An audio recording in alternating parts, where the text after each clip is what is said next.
Hello and welcome to a little taster session.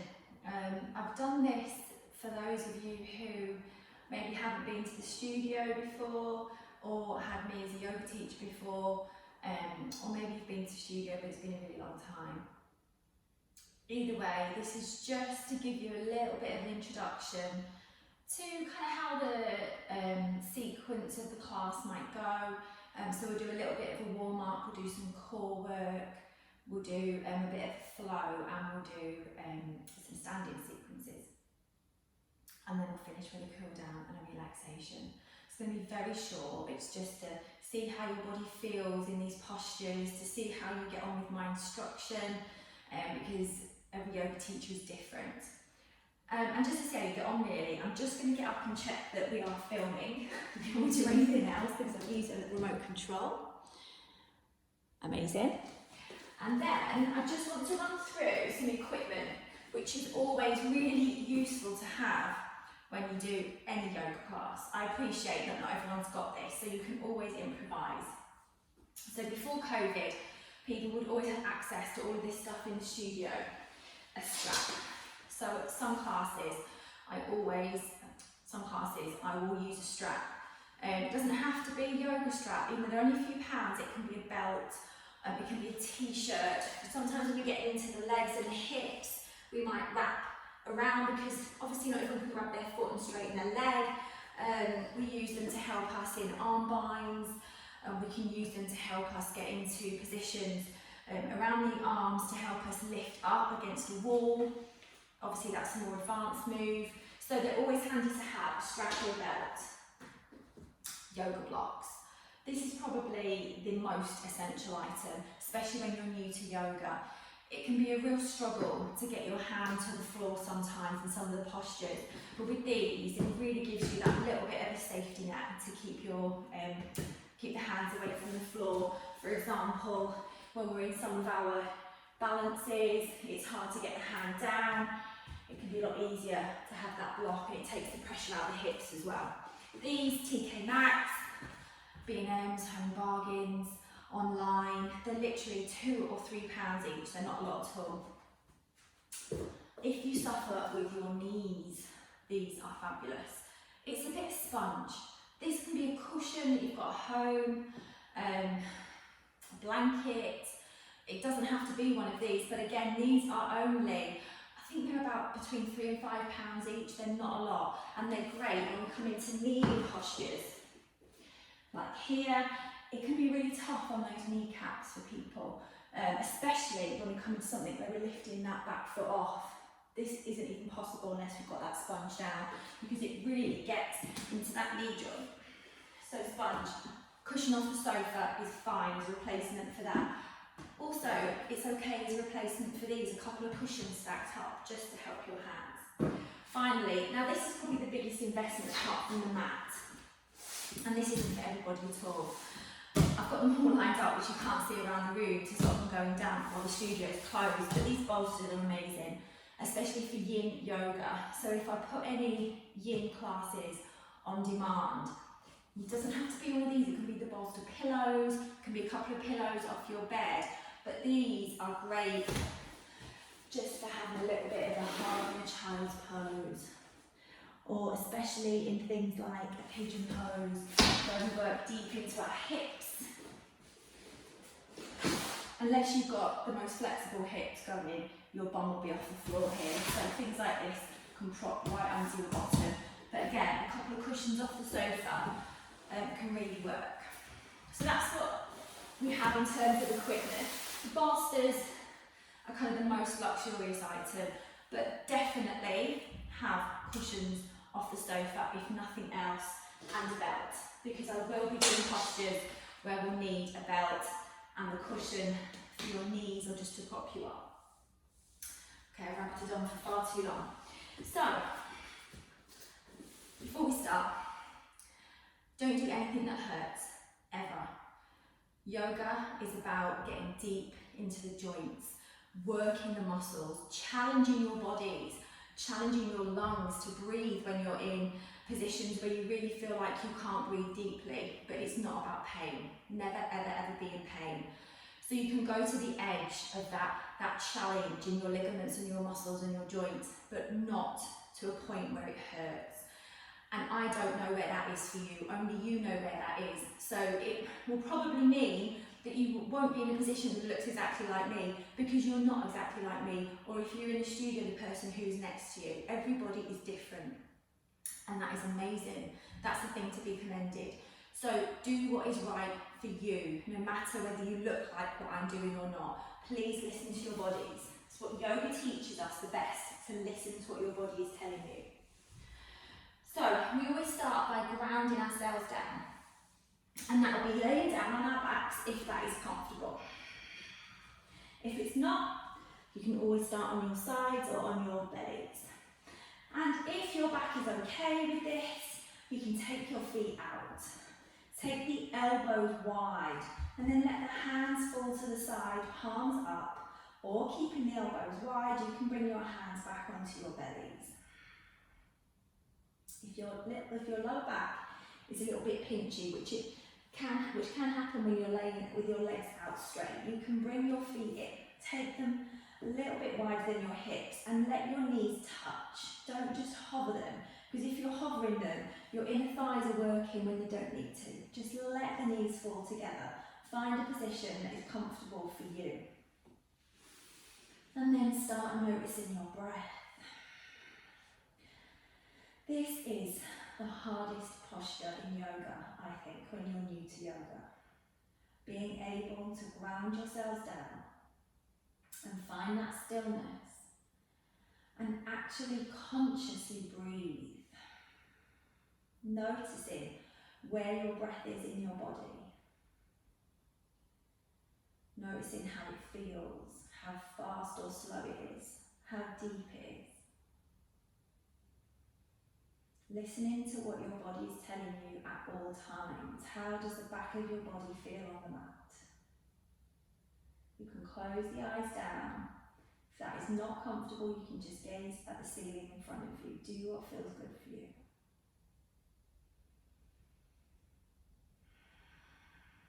And if you are breathing high up in your chest, which is perfectly normal when we start yoga, you try and bring it down into your belly. So there's no holding in of bellies here. We want big puffed out balloons that can fill with breath. And then as you let go of that breath, it lets the back of the body become a little heavier.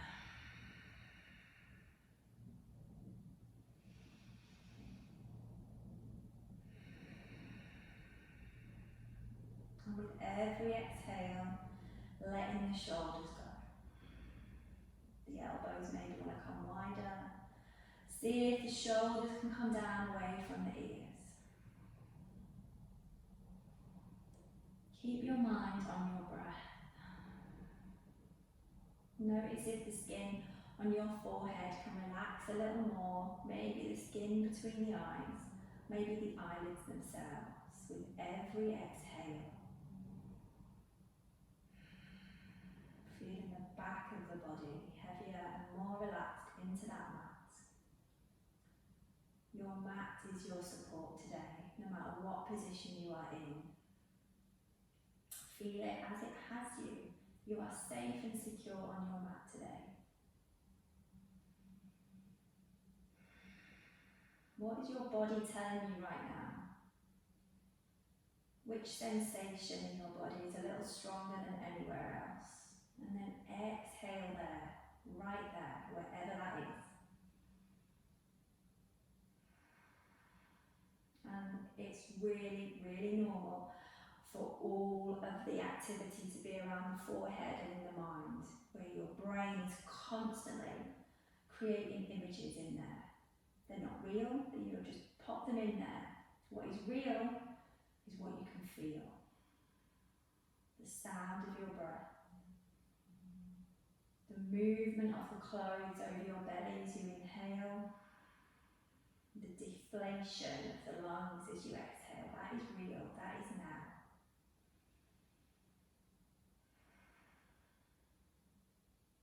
And notice how you feel. compared with how you felt just a couple of minutes ago when you first laid on your mat. Maybe your shoulders have relaxed a little more, and don't worry if they haven't. Just notice, always noticing whatever it may be. And now taking a deeper inhale and sigh it out through the mouth. And do 2 more of these.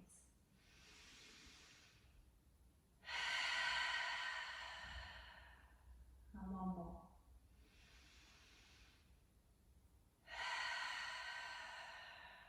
And bringing one knee in at a time. You can open your eyes if you wish, until you have both knees in, and relax the shoulders down, keep the head down, keep the neck soft as you rock and roll. Feel the whole of that lower back on the floor. You can circle the knees. This is whatever feels good for you. Maybe circling the ankles, big wiggle of the toes, get into those joints, relax the shoulders. You'll hear me say that all the time through every class, no matter whether it's beginners or yin or boot camp. Relax the shoulders, because it's the first place that we bring that tension back in again. I'm going to take the arms really wide, and we're going to let the knees fall over to the left. If your neck feels okay, you can gaze over to the right, so you're looking the opposite way to your legs. So this is our spinal twist. Start most classes like this. It puts space in our spine.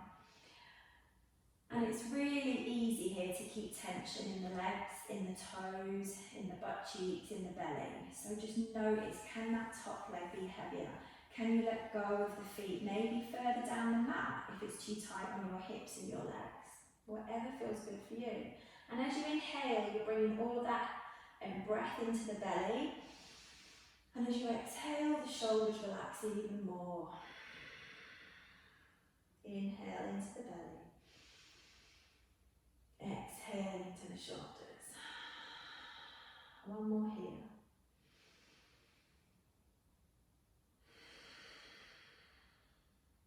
And then gently bringing it back to centre. And then we're going to take it the other way. If you've got super tight hips, you can always put cushions underneath the knees or between the thighs. And you can always take those feet lower down the mat and just start to relax it down. Relax the top leg, relax the butt cheeks, relax the belly, relax the face, the toes. And then start taking that big inhale into the belly and exhale into the shoulders. With every exhale, the shoulders and the face and the neck are all just letting go a little more as gravity can pull them over as you let go of that tension.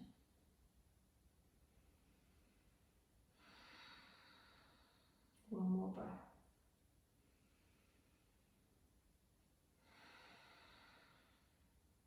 And bring it back to centre.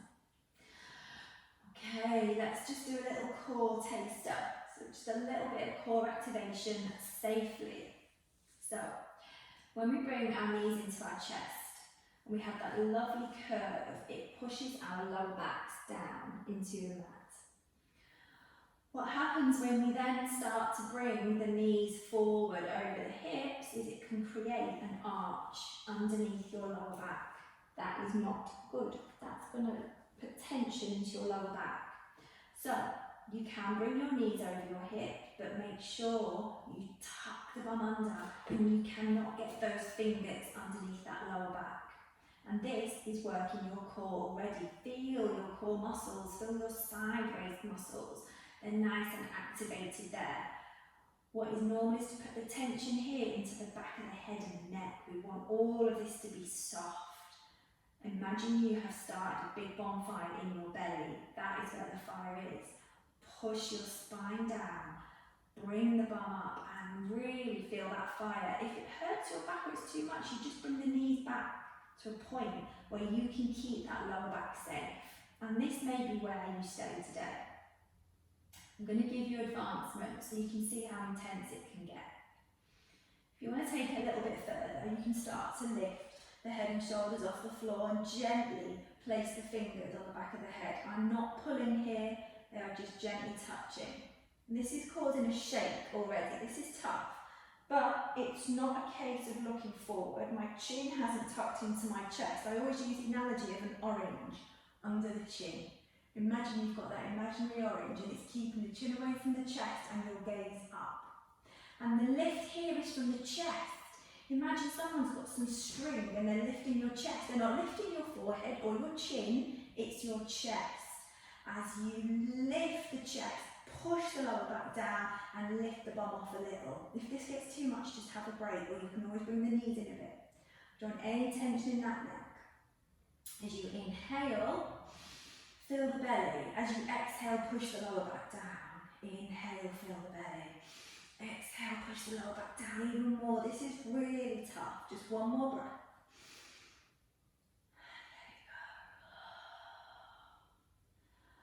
My classes have a lot of core work in them. So if you've not done core work for a while, that I imagine would have been quite intense.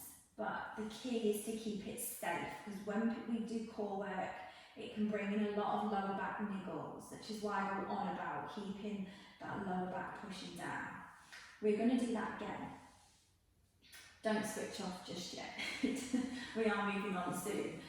But we're going to take it into a twist. So you can come back to here. Maybe you were here.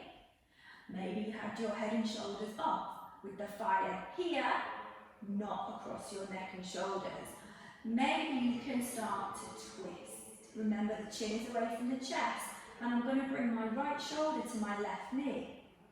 And as I do that, I'm going to extend the leg. So, shoulder to knee, extending the opposite leg.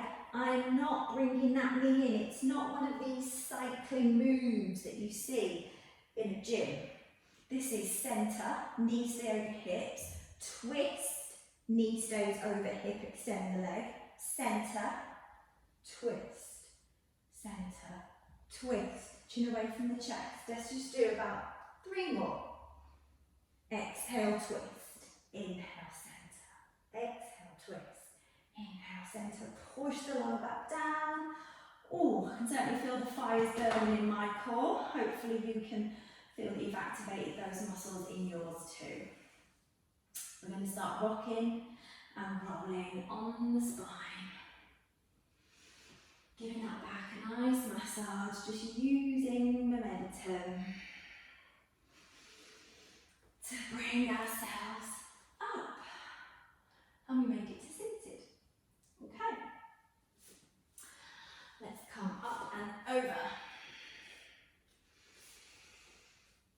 This is called our cat-cow. And this we do quite a lot in class because it gives our back a nice stretch. So you have the hands under your shoulders and the knees under the hips.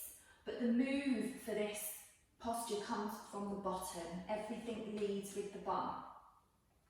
So as I start to lift my bum into the air, automatically my belly drops, and I can really feel that after that core work. So my bum lifts, my belly drops, and gently lift the chest. So I'm activating my whole spine. I'm not looking so far up that the back of my neck is pinching though. And then again, starting from the bum first. Start tucking the bum under, and that spine follows like a concertina. And then you let the head go completely. And then maybe inhale as you lift the bum, drop the belly, lift the chest. And exhale, tuck the bum under. Round the back like a scared cat, pushing through the heel of the hands. One more round.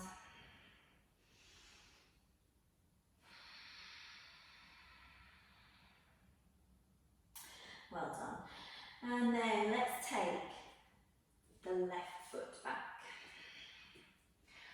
So here, naturally, certainly I do want to drop the belly and lift the bum, which is why I do get lower back niggles, because my body just wants to do it. Always squeeze the bum under a little to protect that lower back. Taking that left foot back, taking the weight into the right hand, and just open that left shoulder up to the sky. So we're in a side plank. People find when they first start doing yoga, they get really sore wrists because your wrists are in this right angle quite a lot. But we also tend to put too much pressure in our wrists because we're not used to engaging the rest of the body. So pull the belly in, pull the pelvic floor in, and use the knee, the shin and the foot to support you, more so than the hand. So you can even lift the hand off. It's light. If it's too heavy, that's when you will start getting sore wrists, which is normal when you start yoga.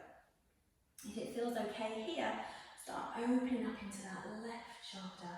Maybe lifting the arm up if your shoulders are okay. You can always keep it on your waist.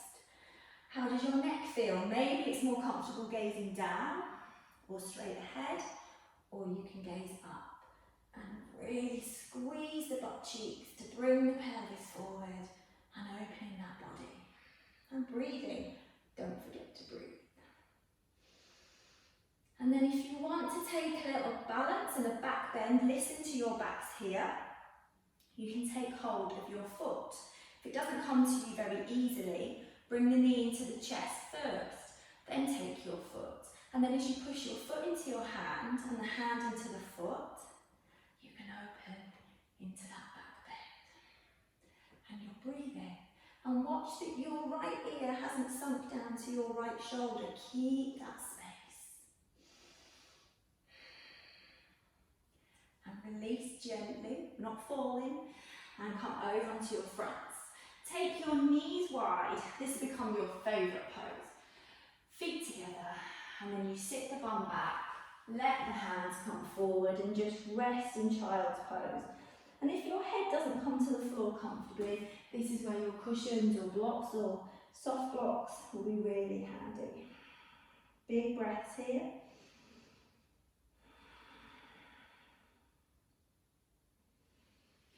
And then coming back up, let's try that on the other side. Hands and knees. This time let's take that right foot back. And then stabilising through the left hand, the left knee, the left foot, as we pivot around and come onto the other side. You can keep your hand down, you can lift it up, your tummy's pulled in, squeeze the butt cheeks so the pelvis comes forward and opening up. If you're struggling to balance, take that left foot off the mat and onto the floor. Opening your heart, really taking the shoulder blades back.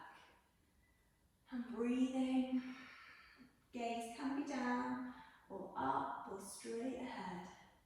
And maybe going for the balance if you wish, bringing the knee into the chest first, make it a bit easier, hand onto foot, foot into hand, and push and open the shoulders. And again, gaze can be down here for the next floor. Tummy's in really tight. Breathing. And releasing that foot. Coming over into that child's pose. Knees are wider now, feet together. And just take a nice break.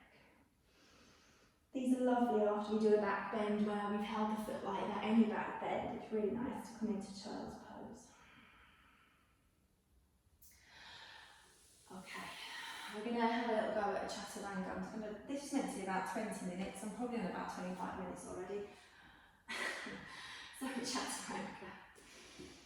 So you will learn to love this pose. We do this a lot in our flow, so I just like to make sure people know what it is before we start flowing. So starting on your knees, it's all going to be on knees today, because some people do it without the knees down.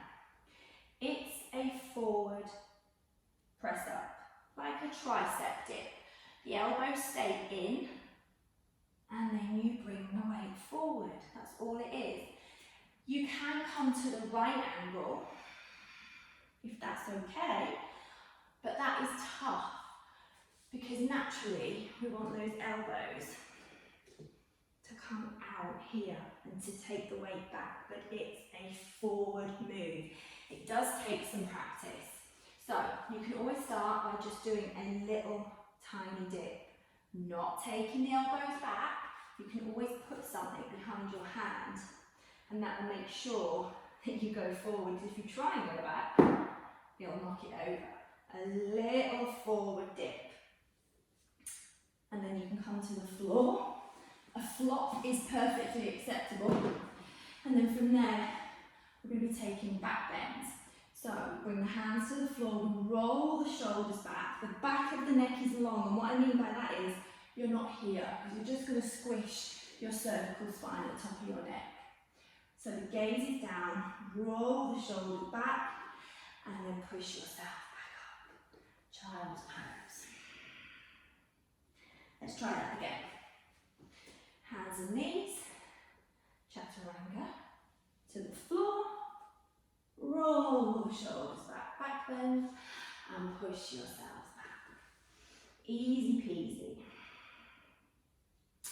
Okay, we're going to come into the downward dog now. You'll see why we did that little chaturanga practice. So downward dog, if you just watch for a second, because some people will do downward dog by tucking the toes and bringing the bums in the air here. The shoulders staying over the wrists and you're making it really hard for yourself. A downward dog, when you lift the bum, you push the weight backwards. And that takes a lot of pressure out of the shoulders. So rather than being here in a plank, you're here in a downward dog. So if you haven't already done that, tuck in your toes, push the weight backwards, and then you can melt your heels down to the floor. Legs are as straight as is comfortable for you, so you can always keep a bend in them if your hamstrings and calves are tight. Arms are long and straight. The hands are really wide, the fingers are really wide, pushing down firmly into the mat. And your tummies are in tight. Drop your knees at any point if you need. Maybe you can bend one knee and straighten the other leg, and then the other side. It's called walking the dog. And just stretching out. And then you're going to bring your feet forward. And we take a dangle. So we hold on to the opposite elbows and let the head go. Let gravity take you down. The legs aren't straight and locked. Keep a slight bend or a big bend in those knees.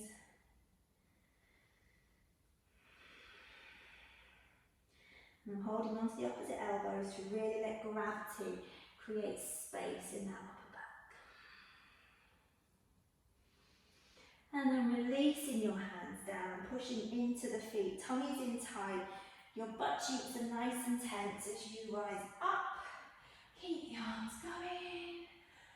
And bring your hands to your heart. Okay, let's just try a little flow to see how you feel. Before we do the flow, notice how you feel after what we've just been doing.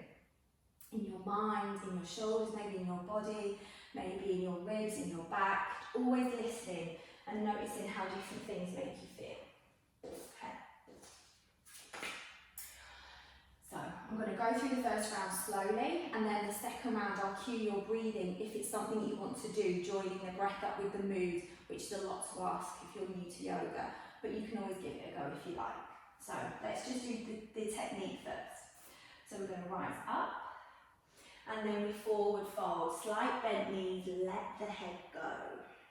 We place the hands on the front of the thighs, and we lift the bum, we lift the chest, and we roll the shoulders back, like we're trying to do a back bend here. We're trying to arch the lower back by lifting at the butt and lifting at the shoulder. We're not squidging the back of the neck though, space at the back of the neck. Then as we bring the hands down, we step back with the right foot and drop the right knee. Turning the toes so that the toenails of the back foot are on the floor. Then we rise up. If it's ever uncomfortable to lift the hands into the air, you can keep them in at your chest. Then we bring our hands down and we step back into a plank. So this time we are in a plank. If this is too much, you drop your knees. And then everybody drops their knees and we do our chaturanga or flop or whatever you want it to be. Roll the shoulders back, take a back bend, pushing firmly into the hips and the pubic bone. Really lift it. And then we tuck the toes and we sit ourselves back, lift into downward dog. And now we're going to step the right foot forward to the right hand. I appreciate that step there is a big ask if you're not used to it. So if you can't get your right foot to your right hand, drop your left knee first and then take it. And then rising up. And then bringing the hands down, stepping forward, forward fold. Halfway lift, which is where we have the hands on the legs, rolling the shoulders back, lifting the bum into the air. And a deeper forward fold now, folding from your groin, from your belly, from the middle of your back, and then let your head go. Push into the feet, hold the belly and rise up. And hands to the heart. Let's try that on the other side. Rise up. Forward fold. Halfway lift, lift the belly, lift the chest, roll the shoulders back. Left foot steps back. Drop the left knee this time. Rise up. Hands down. Plank pose. Drop your knees. Take your chaturanga. Roll the shoulders back. Take that back bend. And then take your downward dog. Step the left foot forward. You can drop the right knee first if you need. And drop in the right knee. Right up. Bring the hands down and step it forward, forward fold. Halfway lift, hands on the thighs. Lift the bum, lift the chest. Deeper forward fold. Push into the feet, rise up. Hands to the heart. That was one round of classic sun salutations. I'm going to do it again, but this time I'm going to cue the breath as well. So you can try and do one move per breath and see how it feels. Stay with Mr. Spider. Go on, go away, go over there. Okay. Inhale, rise up. Exhale, forward fold. Inhale, halfway lift, roll the shoulders back. Exhale, step the right foot back. Inhale, rise up. Exhale, plank chaturanga. Inhale, back bend. Exhale, downward dog. Inhale, step the right foot forward. Exhale, position yourselves. Inhale, rise up. Exhale, forward fold, bring the foot forward. Inhale, halfway lift. Exhale, deeper forward fold.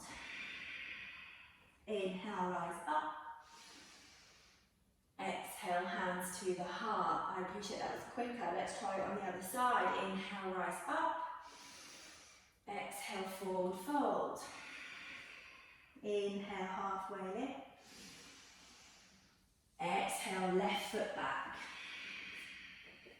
Inhale, rise up. Exhale, chaturanga. Inhale, back bend. Exhale, downward dog. Inhale, left foot forward. You can drop the right knee first. Exhale here. Inhale, rise up.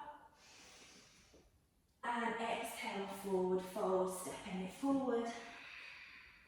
Inhale, halfway lift.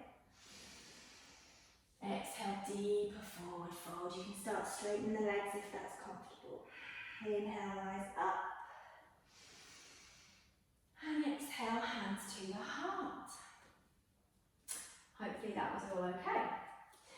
Just going to do one little standing sequence and then I'll take it to the floor. God knows how long I've been going on for. So we're going to flow through that again, and when we get to downward dog we'll add on. So we're going to start again on our right leg. So inhale. Exhale, forward fold. Inhale, halfway lift. Exhale, step the right foot back. Inhale, rise up. Squeeze the butt cheeks. Exhale, plank chaturanga. Inhale, back bend. Exhale, downward dog.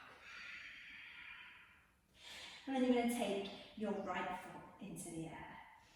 And you're going to step your right foot to your right hand. You can drop your left knee first, but if you have dropped your left knee, once you get there, lifting that left foot back off again.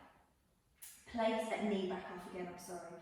Place the left heel down, and we're rising up to warrior one. Keep the hands at the chest if this is too much. Warrior one, straight back leg, and the back foot is about 45 degrees. Doesn't have to be, as long as those toes aren't pointing backwards. And all of my energy is going onto the outer edge of that back foot and into my heel. And by turning the toes forward, it allows me to twist my hips forward. The front foot is facing forward, the right foot with a bend in that knee, and then tuck your butt cheeks under, and that's going to protect your lower back. If you're kind of here, sticking your bum out and moving forward, it's going to pinch that back. So squeeze the butt cheeks, and then you can rise up. And if you're not used to having your back foot turned like this, you may feel a bit of a pull, and it's just muscles and ligaments that you're not used to using. As long as they're not hurting, you're going to be fine. And breathe. So warrior one, our hips are forward. Warrior two, our hips face the side of the mat. So we open the arms, take a bigger bend in that front leg, and now the hips turn to the edge of the mat as long as it doesn't make that front knee cave in. Keep it going toward the little toe edge. And push the front and the back of the room apart. Relax the shoulders. And then we're going to take a reverse warrior. The back hand comes down. We're not pushing on the knee joint. And you lift through the front of the body, squeezing super hard with that back butt cheek to keep the back safe. Don't look up if your neck is sore. You can look down. And then we come into extended warrior. Legs haven't moved here. The elbow comes forward and the arm can come over into the air or on the waist. As long as that left shoulder is open, the left armpit is twisting and that front knee is still tracking out to the little toe. Let's reverse it. Let's go back to the position we were in just before. Take the hand back, lift up. Reverse back to warrior two. And then back to warrior one. Back to warrior two, open the arms out. Reverse it, take the hand down, lift the front arm. Extend it by taking the elbow forward, lifting the arm up on the waist. Well done. Last time, reverse. Warrior two. Warrior one. Bring the hands down. Step back into your downward dog. Step the right foot to the right hand, drop the left knee. Rise up. Bring the hands down, exhale, forward fold. Halfway lift. Deep forward fold. Push into the feet, rise up. Hands to the heart. We're just going to do that on the other side. Rise up. Forward fold, exhale. Halfway lift, inhale, lift the shoulders, lift the bum. Step the left foot back this time, drop the left knee. Inhale, rise up. Exhale, chaturanga. Roll the shoulders back bend, and downward dog. Stepping the left foot forward this time, so you can drop the right knee first if you need, but then bringing yourselves back up, taking the right heel down to rise up into warrior one. And again, check that that back leg is straight. If your knee's okay with that, pushing into that back heel, the outer edge of the back foot. Twisting the hips forward, only if that doesn't cause any issues in your hip and your knee. It doesn't matter if you're to the side. That's where your body wants to be. Warrior one. Let's open out into that warrior two, where we take the arms forward and back. Maybe take a bigger bend in that front knee now. Gaze is forward, shoulders relaxed. Extended warrior, drop the back hand, lift the front body. Sorry, did I say extended? No, I meant reverse. No idea what I said. Bring the front elbow down and take the arm over, lifting through that right armpit, or you could be here, wherever you want to be. And reverse it. Keep the legs as they are. And warrior 2. And warrior 1. And warrior 2, exhale. And reverse it, inhale. And extend it, exhale. And reverse it, inhale. And warrior 2. And warrior 1. And downward dog. Step the left foot forward, drop the right knee. Big inhale, rise up. And step it forward, forward fold. Halfway lift. Deeper forward fold. Push into the feet, rise up. And hands to your heart. Mountain pose. So just in that last section then when we did the warriors, try to include that breath, so we were flowing with the breath, and you can always rewind it and try that again, and it will really give you a feel of how beautiful yoga can be when the moves and the breath are combined. So mountain pose. Feet are a couple of fist widths apart. And make sure the whole of the foot is on the floor. So you're not rolling in or out or forward or back. Really feel as much of the foot on the floor as you can. Working your way up. Just activate the front of the thighs like you're trying to zip up the quad. So pushing the feet down. Imagine you're pushing into the floor to tense up the legs. And then squeeze the glutes a little so the bum comes forward. So we've activated our legs, our bottom muscles, and then zip up the belly. Create the lift through the chest. Roll the shoulders back and enjoy mountain pose. Noticing what your heart rate might be doing. How you feel now. Always listening to your bodies. Notice if you come onto the inner edges of your feet again. Really grounding yourselves down. Relax the shoulders away from the ears. And then open the eyes and bringing yourselves down onto your mat. We're just going to finish with a little twist. So you are going to bring your right foot forward. I'm trying to mirror you, so this could go horribly wrong. Anyone who comes to class knows how bad my lefts and rights are when I'm teaching. So right foot forward, and then I've brought my left knee into my chest. This can already feel quite compressive for some people, especially if you're pregnant or you find that things can get compressed on the front of the body, so you can always take that foot out a little bit. We're going to be twisting into the leg. Again, if you're pregnant, you don't twist into that leg, you twist away from that leg. Or if it's uncomfortable and causes too much pressure, twist away from the leg. Otherwise, you're just gently going to hold on to the outer part of the leg, the right leg, no, the left leg with the right hand. Told you I was rubbish. And then the other hand comes behind. Shoulders are away from the ears. I'm lifting through my chest, and the leg that is out in front of me is active. So those toes flex towards my face, trying to get as much of that leg on the floor as I lift the chest, and the twist is from my shoulders, not my neck. I'm not looking over here. That's pointless. It's not going to do much at all except hurt my neck. It's this twist across the upper and middle back that I'm looking for. You can always twist away from that leg. Breathing into the belly. Exhale, relax the shoulders.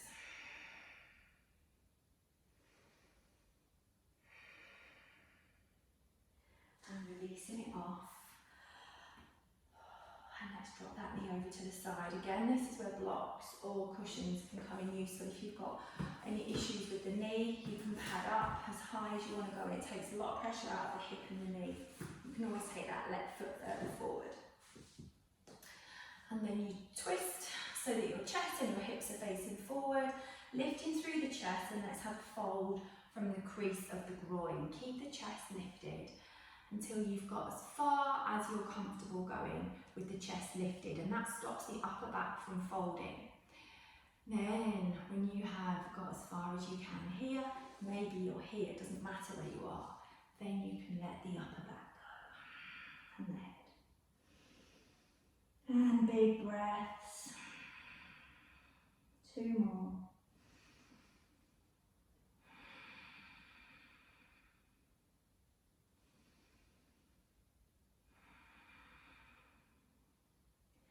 And walk it back in. Let's do that on the other side, bringing that left foot forward.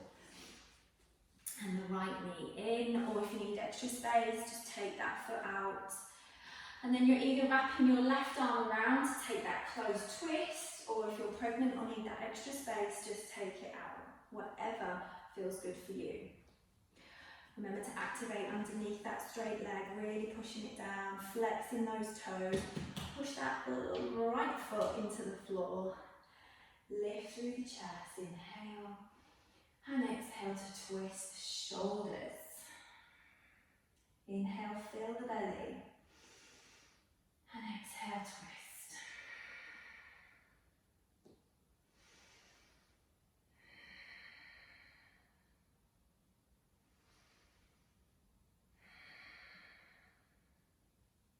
Bring it back round.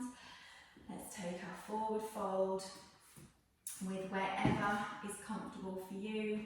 You can take the leg out, it doesn't have to have the foot in at the thigh. Please listen to your bodies.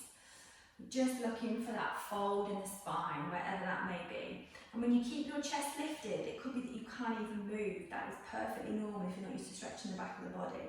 You just bring it forward to a point that is comfortable for you. And the deeper you can breathe, the more you're going to tell your body it's okay to be here, and the more your body's going to let go. If you're tugging and you're holding your breath and you're tense, your body won't let go. Why would it? It feels like it's fight or flight. So big breath.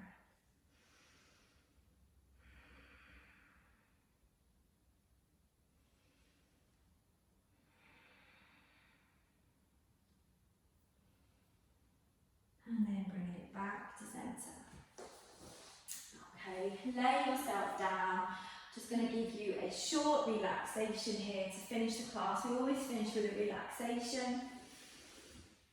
Notice how you feel. Take a couple of lovely deep breaths and make space in the body. You might find now that you feel a lot looser on the mat, a lot almost more jelly-like, that your body can just melt a little bit easier into the mat. And as before, if you're comfortable laying out flat, please do so, or you have the other options of laying on your side or bending your knees. But don't have the feet together or your legs crossed.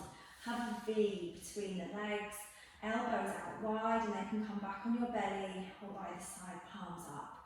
Bring the shoulders down away from the ears, close the eyes down if it's comfortable, and start breathing. Breathing into your bellies if you can. You have to really let them go, let them be big and beautiful. And let's just do a quick body scan. Checking in with the scalp. Can you let the hairs on top of your head, if you have any, relax a little more? The skin across the forehead, no frownies. Let the eyes become a little bit heavier in the sockets, and just feel how the eyelids are touching each other if your eyes are closed down. Feel your cheeks becoming heavier.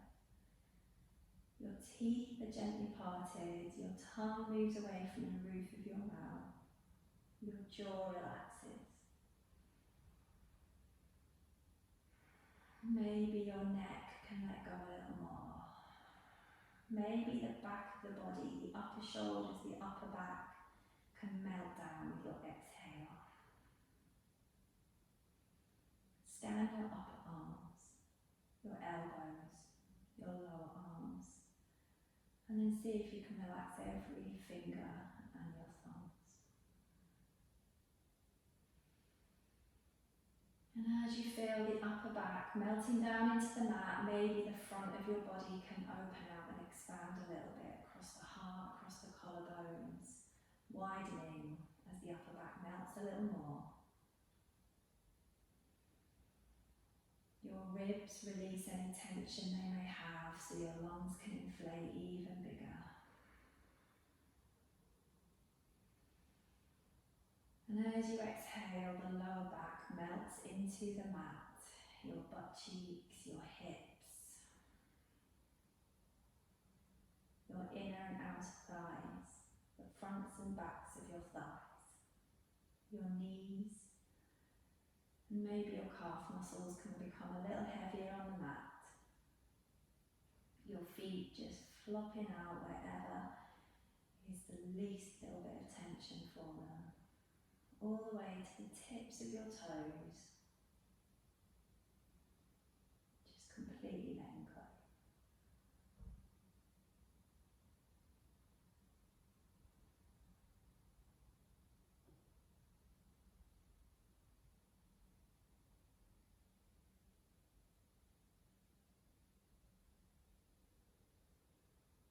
And then starting to feel the cool air as it comes in your nostrils.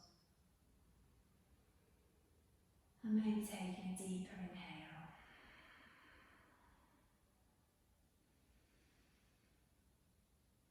And when you're ready, let's take a big stretch. Extending through the left hand and the left foot. And then the right hand and the right foot. Just stretching the left side of the body and then the right side of the body. Bring one knee into your chest and then the other one. Giving yourselves a very well-deserved hug if you made it through that. And then let's roll onto whichever side feels good for you. And notice how you feel. What is your body telling you? Because if you do feel different to how you did at the start of the class, you have made those changes yourself. I haven't been there with you, making you move, forcing you. You have done it all by yourself. So hopefully you feel better than you did at the start of the class. And then gently lifting yourselves up to seated. You can keep the eyes closed if you wish, sitting in any comfortable position and bringing your hands into your chest as you gently push the thumbs into the chest and the chest into the thumbs and relaxing your shoulders. Enjoying a deep breath. Bowing your head, bringing your thumbs to your forehead. Thank you for tuning in. I hope to see you again. Namaste.